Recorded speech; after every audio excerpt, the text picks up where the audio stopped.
Greetings and salutations. I'm Christopher Platt, reporting for Your Black World News with an article from MarketWatch.com. Don't forget to subscribe to this channel and visit theblackbusinessschool.com to learn about financial literacy and how you can grow your business today. Elizabeth Warren's proposal to cancel student debt will soon be one step closer to reality, even if she doesn't become president.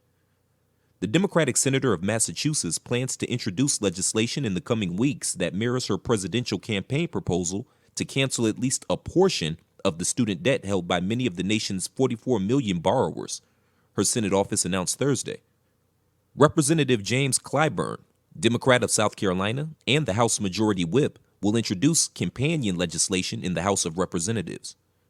Warren's office hasn't yet released a draft of the legislative text, but the bill is slated to propose canceling up to $50,000 in student debt for the bulk of student loan borrowers, her office said.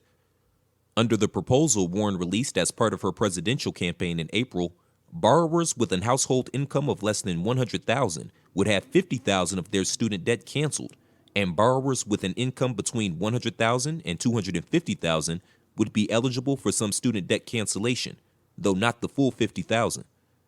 Borrowers earning $250,000 or more would receive no debt cancellation. Her campaign estimated the plan would cost $640 billion, which would be paid through a tax on the ultra-wealthy. The idea of student debt cancellation has been popular in some circles for years, but Warren's campaign proposal nudged it into the mainstream. Senator Bernie Sanders, a Vermont independent seeking the Democratic nomination, has vowed to cancel massive amounts of student debt, though he hasn't offered specifics. Research indicates that canceling student debt would have major benefits for both the economy and the individuals who see their loans disappear, or at least minimized. Warren's proposal is also popular among voters, polling shows. But that doesn't mean it's not without controversy. In the past, critics of the idea of student debt forgiveness have argued that it would benefit well-off borrowers the most because they're more likely to have higher debt loads. Warren's proposal aims to address these concerns by tying the level of forgiveness to the borrower's income.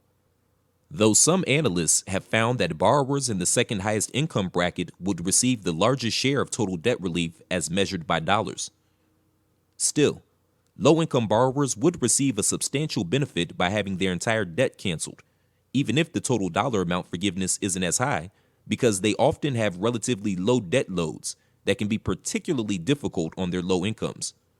Other critics of Warren's plan have said it isn't fair to borrowers who have scrimped and saved to pay for college or manage their debt. But recent analysis hints at the unfairness in the current student loan system that makes it easier for some more than others to do those things. Warren's camp has argued her plan would help to address some of those discrepancies.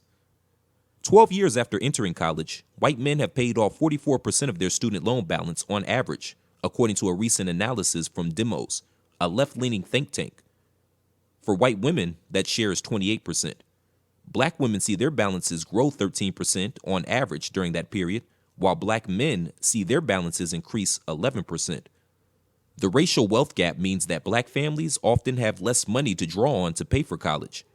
Racial and gender pay gaps also mean that women and borrowers of color can have a tougher time repaying their student loans. Thanks for tuning in. Don't forget to share this video and let us know what you think. Also, don't forget to subscribe to the Your Black World News YouTube channel and visit theblackbusinessschool.com today. I'm Christopher Platt reporting. Until next time, shalom.